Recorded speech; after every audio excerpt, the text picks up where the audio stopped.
Hello and welcome to the Mass Tort Update. A jury determined that Janssen Pharmaceutical violated the South Carolina Unfair Trade Practices Act in the marketing of the drug Risperdal. Phase 2 will try damages which some people believe could be in the billions.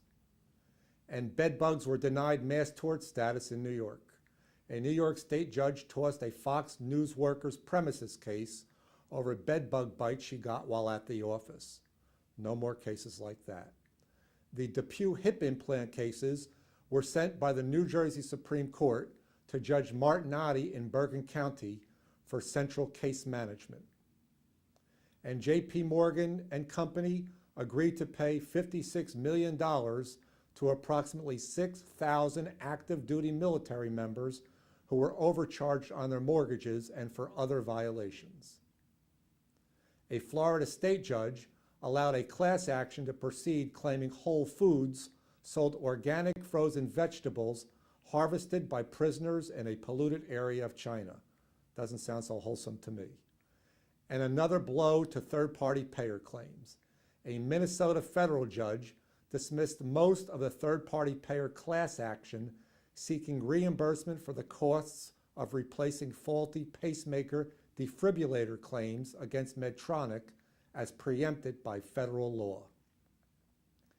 BP filed its own $40 billion lawsuit against Transocean, blaming the company for the Gulf of Mexico rig blowout that occurred last year.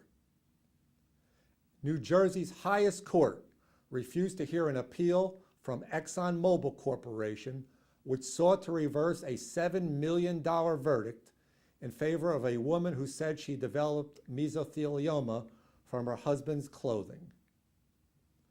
Prosecutors asked a Maryland federal judge to force a GlaxoSmithKline vice president to testify in a criminal case against a former GlaxoSmithKline attorney accused of lying to health regulators about the marketing of the antidepressant drug Wellbutrin. In the first of what some people think will spawn a number of similar lawsuits, 4 cast members of the 1970s sitcom Happy Days filed a lawsuit against CBS, alleging the telephone giant cheated them out of millions of dollars in merchandising revenue, and those aren't happy days. According to 3 studies recently published, certain pesticides cause IQ deficits in children. 2 medical studies found that women taking birth control pills such as Yasmin and Yaz could be at a higher risk for blood clots. And there were a lot of recalls this week.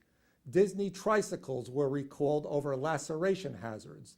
Toyota recalled over 308,000 SUVs to fix airbag problems.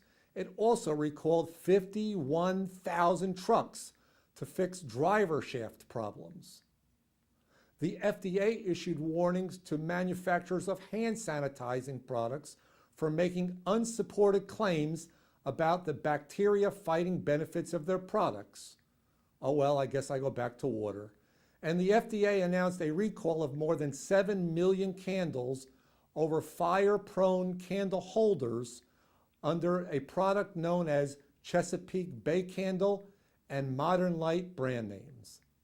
That's all, and we'll see you next week.